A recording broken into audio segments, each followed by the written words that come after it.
Tema da live de hoje, quem me sugeriu esse tema foi a Renata Machado, tá? Ela fez uns stories aí de ontem para hoje,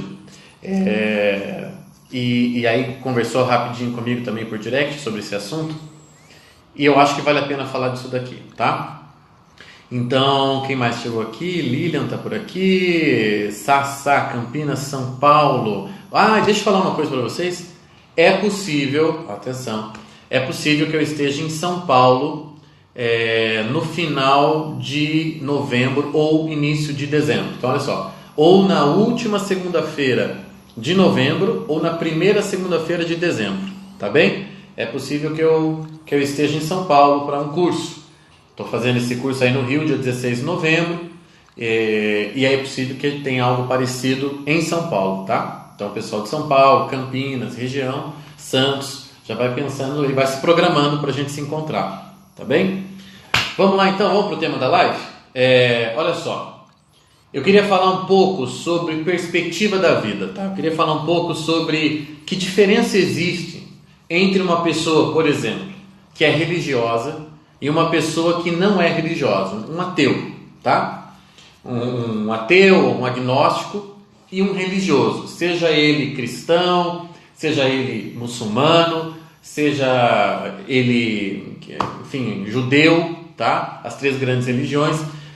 Qual que é a grande diferença mesmo aqui? E vocês vão perceber que eu não vou abordar diferenças pontuais entre religiões, né? Ou no que o ateu não acredita e o religioso acredita. Eu vou tratar desse assunto numa perspectiva filosófica e me apegando mesmo a essa palavrinha aqui, tá? Essa palavra que é importante, a palavra perspectiva, tá ok? Por quê? Olha só. O Ortega y Gasset, tá? O famoso Ortega y Gasset, de quem eu falo sempre nas lives, sempre estou citando aqui, né? Um dos grandes filósofos espanhóis, ele dizia que ele não acreditava no subjetivismo, nem no relativismo, que faz com que a gente diga que não existe verdade, que cada um vê as coisas desde um ponto, etc. e tal. Mas em que ele achava que mais coerente com a realidade, com a experiência humana da realidade, era uma coisa chamada perspectivismo. O que é o perspectivismo, então, dentro da teoria orteguiana? É o seguinte, olha, imagina uma montanha, tá? Uma montanha. Quem é relativista diz o seguinte, que não existe uma única montanha, porque cada pessoa que estiver olhando para essa montanha vai olhando desde um ponto e vai estar encarando a montanha desde um ponto, desde uma referência e considerando a montanha aquela que ele está vendo. Ele não está vendo todos os lados da montanha ao mesmo tempo. Então imagine lá, tem várias pessoas em volta de uma montanha, tá? Então cada um está vendo a montanha desde um ponto, e o relativista, que tem muito a ver com os ateus e os agnósticos, eles são relativistas morais, na maior parte das vezes, né? Então são aquelas pessoas que dizem, não existe verdade, ou seja, não existe montanha, existe aquilo que eu estou vendo da montanha. Estão entendendo? Então essas pessoas, os relativistas, coisa que se aplica muito aos ateus e agnósticos, eles, quando se trata de questões morais principalmente, e de possibilidades de conhecimento humano, eles pensam assim, como cada pessoa está vendo a montanha de um ponto, essa pessoa tem uma referência relativa. Ela tem um conhecimento relativo daquilo. Então ela não pode dizer que aquilo é verdade ou não. Porque ela só está vendo desde aquele ponto. Se ela está vendo a montanha daqui para lá, ela não está vendo aquele lado de lá da montanha. Certo? As costas, entre aspas, da montanha ela não está vendo. Então isso para eles mostra, isso é o relativismo. Tá? Um exemplo assim, uma analogia, isso é o relativismo. Porém o Ortega diz o seguinte, olha que legal. Mas por mais que você tenha lá 50 pessoas em volta de uma montanha, cada uma vendo a montanha desde um ponto, existe uma montanha, objetivamente falando, ou não existe? Existe, ué. Não está em discussão se a montanha existe. Olha que bacana isso aqui, pessoal, para demolir o relativismo, tá? O relativista diz que você não pode afirmar nada sobre a montanha de caráter absoluto, porque você está vendo ela de um ponto, e você não tem certeza de nada, só da tua referência subjetiva. E o Ortega está dizendo, não, desde o teu ponto, desde a tua perspectiva, por isso que a doutrina dele chama perspectivismo, desde a tua perspectiva, você está vendo uma montanha.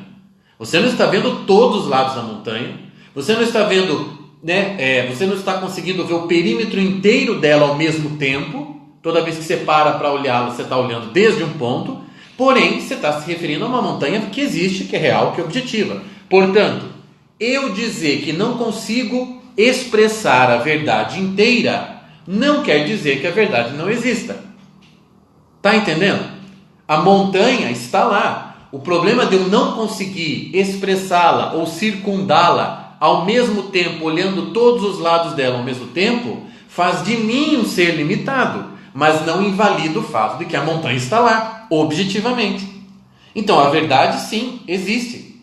Estão entendendo? Agora, qual que é o valor daquilo que eu digo sobre a montanha? Eu que estou vendo ela desde uma perspectiva. É o valor da perspectiva. Simples assim. Se eu sou um grande observador e escolho um bom ângulo para observar a montanha, para conseguir pegar mais aspectos possíveis dela, este é o valor da minha perspectiva. Está dizendo? Está entendendo isso daqui? Já dizia o finado Tesla sobre a teoria da relatividade de Einstein. É um mendigo envolto em uma púrpura que as pessoas ignorantes adoram como rei. Então, olha só. Você vai demolir esse negócio de relativismo. O pessoal, o ateísta militante, que carrega isso para o lado da moral, do relativismo moral, não tem certo e errado, porque não há verdade absoluta. Eu sempre gosto de dizer o seguinte, o sujeito que olha para você e diz assim, não existe verdade absoluta, ele está em contradição, porque essa frase dele é verdade ou não? Está entendendo? A verdade não existe. Essa frase que ele diz, é verdade ou não? Então você está entendendo que o cara que diz uma coisa dessa, ele está de sacanagem, ele está pedindo que você não acredite nele. Não leve ele a sério. Você está entendendo? Isso é uma brincadeira, é um jogo de palavras isso daí. Então olha só, a montanha existe. Estamos olhando a montanha de pontos diferentes. E é isso que Ortega se chama perspectivismo. Não se confunde com o relativismo, porque o relativismo esquece que existe uma montanha objetivamente falando. Existe um ponto objetivo na realidade. As coisas existem, estão lá, e nós estamos enxergando elas de pontos diferentes.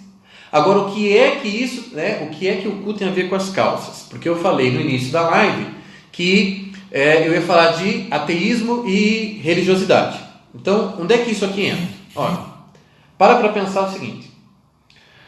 O ateu considera que a vida, que a realidade é isso que nós podemos tocar, sentir, aquilo que é tangível na experiência, certo? Portanto, tudo aquilo que nós não podemos aferir, que não podemos tocar, alcançar com os nossos sentidos e aferir com a nossa capacidade racional, não existe. Então, o ateu, ele acredita, né? Acredito não é uma palavra muito boa para ateu. Ele vive a partir de uma perspectiva de que nada do que seja suprassensível é real. Deu para entender? O que for suprassensível, ou seja, acima da capacidade dos sentidos perceberem, não existe. Então, o que define um ateu, falar em Deus é personalizar a coisa. Vamos falar antes de falar em Deus, tá? O que define mesmo um ateu é uma descrença em relação a tudo que é suprassensível. Então, a realidade para ele vai até onde os sentidos podem alcançar, vai até onde você pode tocar, onde pode tanger, onde houver tangência de vida, tangência do homem com o mundo. Isto é real. O que tiver para além disso, portanto, do que posso alcançar com os meus sentidos e com a minha capacidade de analisar o que os sentidos alcançam, não existe. Então, o ateu, a via dele é uma via de negação. Não há metafísica. Não há qualquer coisa acima da física, acima da natureza. Que física é natureza. Tá ok? Deu para perceber isso aqui, galera? Isso aqui é muito importante. Para o ateu, a via de um ateu, o caminho, a rota de um ateu é a rota negativa. Porque o que define o ateu é a negação do suprassensível. É a negação de qualquer possível realidade que não seja mensurável e tangível com os meus sentidos. Ok? Ou seja, mesmo que seja microscopicamente, né? Ateu adora acreditar em ciência, né? Está lá analisando coisas microscópicas e tudo mais. Então, por mais que seja microscópico, mas dá para alcançar com os sentidos e a razão, beleza, existe. Deu para entender? A diferença do agnóstico e do ateu é que o agnóstico suspeita que possa haver alguma coisa para além da natureza, mas ela não é conhecível. Na prática, ele é um ateu. Agnóstico não tem conhecimento, não tem gnose. Entende isso? Então, o agnóstico, olha, pode ser que exista. Até acho que sim, mas não é conhecível aqui. Não dá para captar. Então, a gente vive como se não houvesse mesmo nada metafísico. E o ateu é aquele, não existe nada além da natureza. Não há metafísica. Então, a via de experiência de um ateu, olha como é cansativa a vida de um ateu. Vamos combinar. É cansativo. Porque a via de experiência dele é a via negativa. Todos os dias o ateu diz para si mesmo, não existe. Essa é a via de experiência dele. Oi, Andréa, tudo bem? Andréa Lish está aqui com a gente também. Bem-vinda.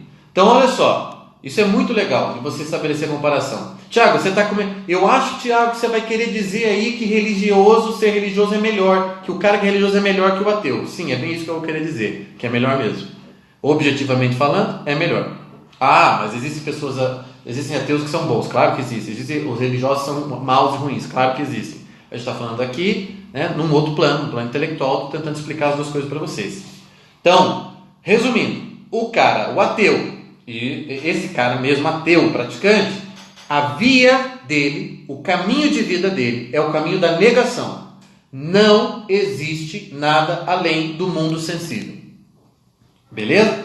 É cansativo, Joana, exatamente. Já não basta ser pessimista, é total falta de imaginação.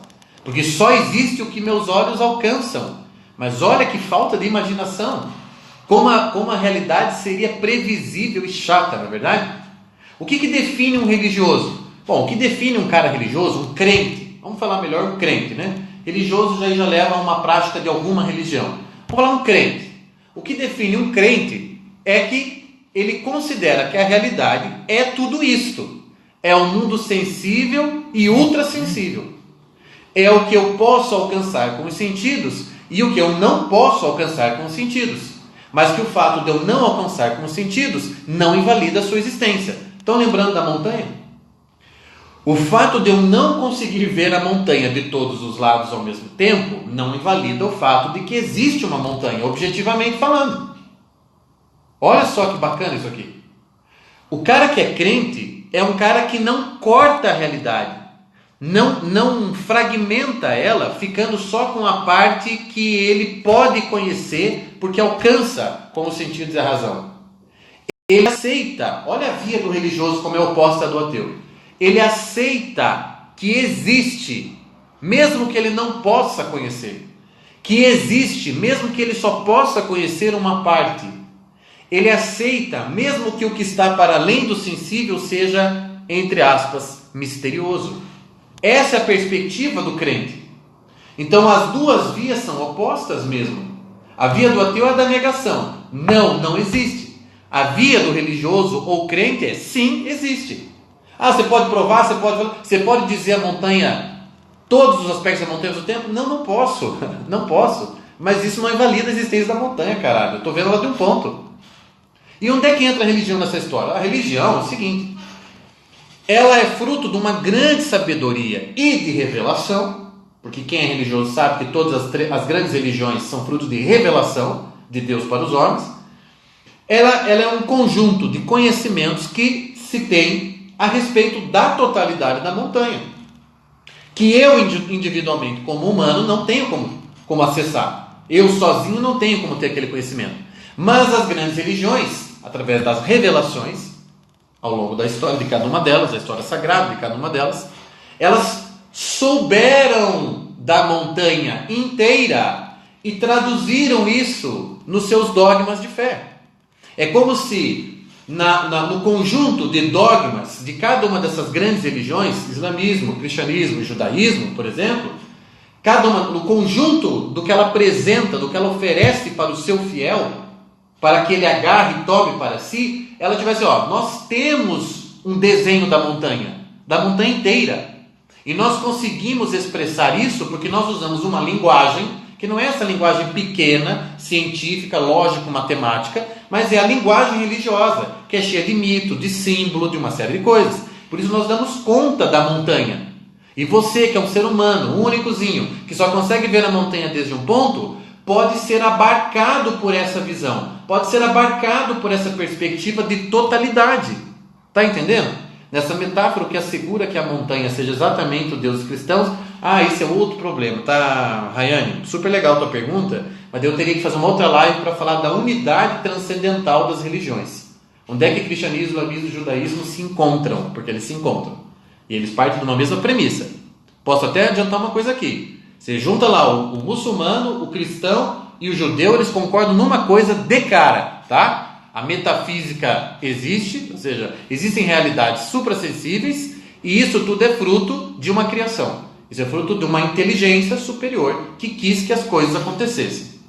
Eles vão agora divergir sobre como isso aconteceu, que recursos foram usados por este Criador. Mas eles já estão de acordo de cara, tá? Exatamente. Christian, presta atenção. Quando alguém reclama que as aulas do Ítalo Marcílio ou as aulas do Tiago Amorim são muito cheias de referência religiosa, falam muito de Deus na abordagem psicológica que eles fazem, na abordagem, enfim, qualquer abordagem antropológica que a gente faça, quando reclamam, seja do Ítalo, seja de mim, seja de outro professor aí da nossa galera, da nossa turma, a pessoa não sabe o que ela está falando. Porque é o seguinte, se eu sou um religioso, eu simplesmente não posso negar a minha perspectiva, que é a perspectiva do sim. E essa perspectiva do sim, aquele meu caminho de vida, sim, a metafísica é o que envolve toda a realidade sensível. Sim, existem coisas que eu não posso ver e tocar, mas elas existem. Existem tipos diferentes de realidades. Eu não posso fazer de conta que isso não existe quando estou explicando algo de antropologia ou psicologia. Porque essa é a perspectiva de onde eu enxergo as coisas. Para pensar. Eu estou falando aqui em meu nome do Ítalo, porque eu imagino que ele concordaria comigo. Se não concordar, depois ele me manda um WhatsApp e me xinga.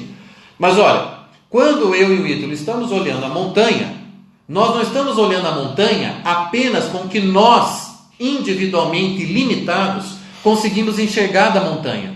Estão percebendo? Que a gente só consegue enxergar um pedacinho. Somos indivíduos.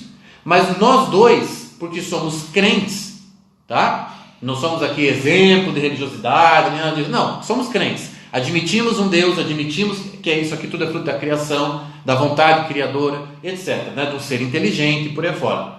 Ao admitirmos isso, vocês entendem que a perspectiva que nós ganhamos da montanha não é mais a perspectiva que eu ou ele individualmente temos, limitada, fragmentada, mas é a perspectiva dessa grande tradição religiosa sobre a montanha inteira.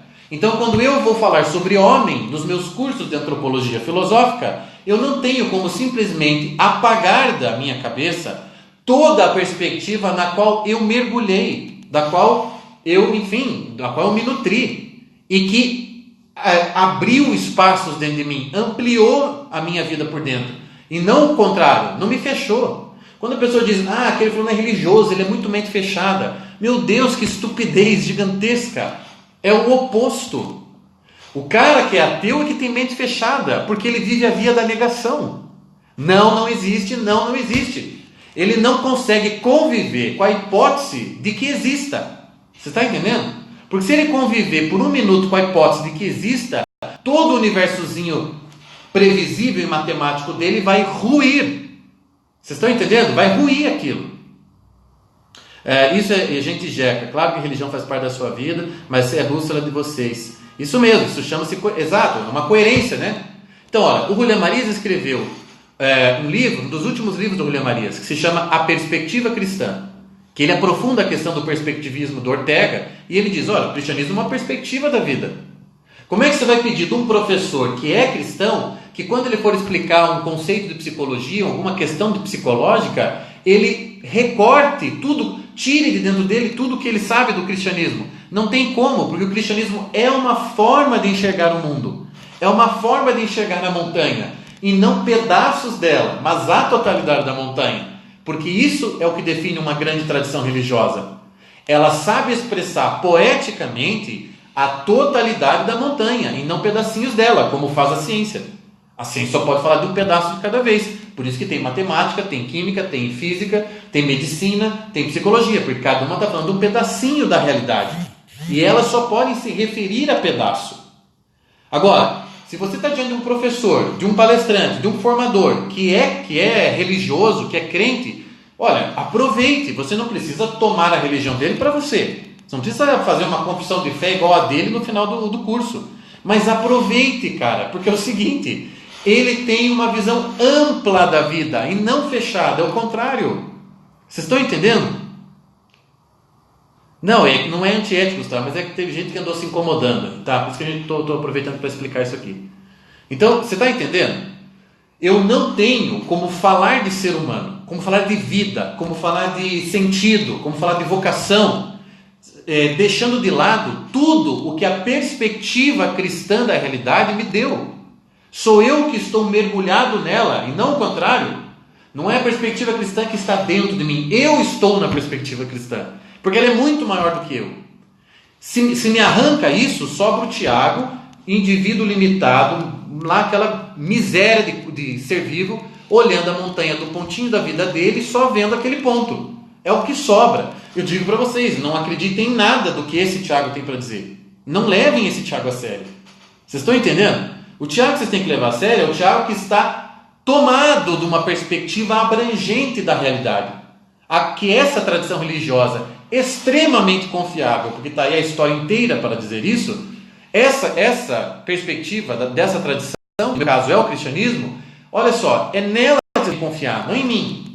E o que eu estou dizendo a partir dessa perspectiva, sabe, tomando emprestado tudo isso que é me dado em linguagem poética, né? Linguagem bíblica e dogmática, linguagem da igreja. Eu estou pegando isso daqui e estou imbuído disso, explicando teoria de Ortega Gasset. Deu para entender? O ateu é assim porque ele limita o olhar para o mundo, separando.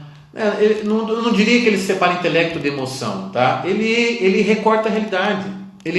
Olha só, para o ateu a realidade vai até aqui, ó, até o teto físico. Não tem nada para cima do teto físico. Então, para pensar, quem é que é limitado nessa história? Quem? Pare para pensar, quem é que está... Ó, você tem dois caras à tua frente. Um que só conta com que ele está podendo ver, tocar, sentir o cheiro, enxergar. E a altura do pensamento dele vai até o teto da casa. Esse é um. O outro está contando com o testemunho da humanidade ao longo dos séculos, tomando também como princípio que foi revelado para essa mesma humanidade e experimentado ao longo dos séculos, e o teto dele não tem teto. O teto dele não tem limite. É até onde você conseguir ir com a inteligência humana para você perceber. Qual dos dois é limitado? Mesmo, gente. A pessoa, de antemão, o mais limitado não é o cara que diz que a realidade só vai até aqui? Pare, é uma questão até física, gente. E o cara que tem, a mente aberta, a mente vitaminada por coisas que são muito maiores do que ele, ainda que ele pontualmente não ache aquilo, ou não consiga entender a coisa dessa forma, ou esse ponto da religião incomode tanto ele individualmente, ainda assim, essas são as lutas individuais, esse é o caminho individual de cada um dentro das tradições religiosas, é assim mesmo, é um caminho de luta, de agonia, de angústia, faz parte, gente, bem-vindo ao time. O que melhora quando você vira religioso? Melhora a tua perspectiva, mas você ganha um monte de problema. Você está entendendo? Então, assim, quem que é mais limitado? É óbvio que é o primeiro cara, que é aquele da via negativa. A minha via é muito menos cansativa. A minha via é a via do sim. Sim existe, sim existe. E isso vitamina a minha inteligência. A minha inteligência ela é chacoalhada para tentar ver até aquilo que não estou vendo agora. Olha, a fé não é crer nas coisas invisíveis. Eu estou sendo vitaminado por essa perspectiva. Da minha parte, só consigo ver a montanha desde aqui. Mas toda a perspectiva religiosa da qual eu faço parte, na qual eu estou inserido, tem uma visão total da montanha, da realidade inteira. Ela tem um jeito de dizer a realidade, de explicar o sentido da realidade. Cara, se eu mergulhar nisso daqui, minha inteligência faz assim. Ela amplia, porque eu posso nadar em muitos mares dentro disso. E não por acaso a humanidade produziu as coisas mais maravilhosas da nossa cultura em sociedades religiosas. Caralho! Ou os gregos não eram religiosos, Os romanos não eram religiosos. Toda a maravilhosa literatura, arquitetura, música que foi produzida nos séculos do cristianismo. Por que isso é possível também? Por obra do homem e pela perspectiva que foi mantida aberta, ampla, para que esse homem pudesse criar. Me mostre as grandes realizações do espírito ateu. Não tem. Vocês estão entendendo por que não tem? Porque, como diz o Jordan Peterson, ao longo de toda a história, nós nunca tivemos uma sociedade ateísta. Os ateus não construíram uma sociedade até hoje, não construíram uma vila. Mas as religiões construíram civilizações inteiras. E o que nós admiramos hoje, e até mesmo a ciência que a gente pode admirar como homem moderno, é fruto de civilização religiosa. Vocês estão entendendo? O que dá mais trabalho? Claro que dá mais trabalho ser religioso. Cara, você está inserido num mistério, num mar enorme. E a montanha está lá sendo dita, com poesia ali. Porra, aquilo dá um trabalho danado, uma vida inteira nadando de braçada e captando coisas e tentando traduzir racionalmente algumas coisas desse mar maravilhoso que é a realidade. Das coisas visíveis e invisíveis. De coisas que você pode imaginar e que você não pode imaginar. Isso tudo é realidade, cara. Agora, o outro sujeito lá, ele faz da realidade um aquário. E ele confunde aqueles peixinhos que ele está vendo no aquário com a realidade dos oceanos. Porque para ele aquele oceano não existe. Você está entendendo? É muito limitado, pessoal. É isso que eu estou querendo dizer. É muito limitado. Então, tem gente boa, inteligente, perspicaz do lado ateu? Tem. Tem gente burra e ignorante do lado religioso? Porra, que mais tem? Aliás, tem perguntas que eu recebo aqui de gente religiosa que, pelo amor de Deus, é de fazer envergonhar o coveiro. Agora, eu estou falando aqui, em tese e em princípio, é óbvio que a mente religiosa é uma mente ampla, que permite um mergulho e expansão da inteligência, via positiva. E a mente ateísta é fechada, limitada, porque a realidade vai até o teto da casa. Então, só tem isto daqui para conhecer. Você está entendendo? É uma diferença abissal que existe entre os dois. Então, jamais se incomode de novo de eu ou qualquer outro professor abordarmos questões ditas científicas com linguagem e abordagem muitas vezes religiosa. Porque, caramba, essa perspectiva só pode vitaminar a tua inteligência. E porque quem é mesmo crente não tem como rasgar a si mesmo por dentro e deixar essa perspectiva lá de fora. Ao fazer isso, eu emburreceria no instante seguinte. Se eu abro mão da minha perspectiva cristã, eu emburreço no momento seguinte. Já não existe alma, por exemplo. Eu já não posso olhar para o ser humano e receber uma alma pulsante, um movimento interior dentro dele, ordenado, com um eu na essência, com uma centelha divina que fomentou aquela vida. Se corta isso para mim, não tem mais nada. Já virou um aglomerado de carbono. Vocês estão entendendo? Então, jamais esperem isso de mim.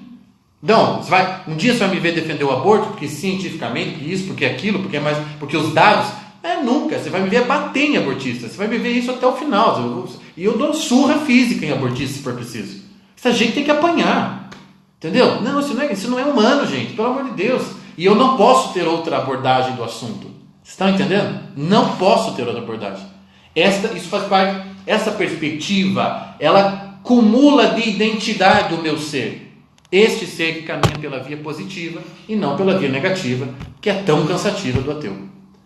Ok? Gente, por hoje é só, hein? Vamos ficar por aqui. Falei bastante, me exaltei e tudo mais.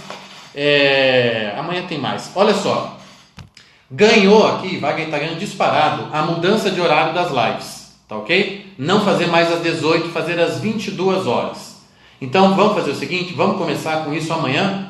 A partir de amanhã, terça-feira, as lives serão às 22 horas. Todo mundo em casa, já com o chazinho, sentado, já até para chamar a família, não precisa assistir a dona do pedaço, já desliga aquela porcaria.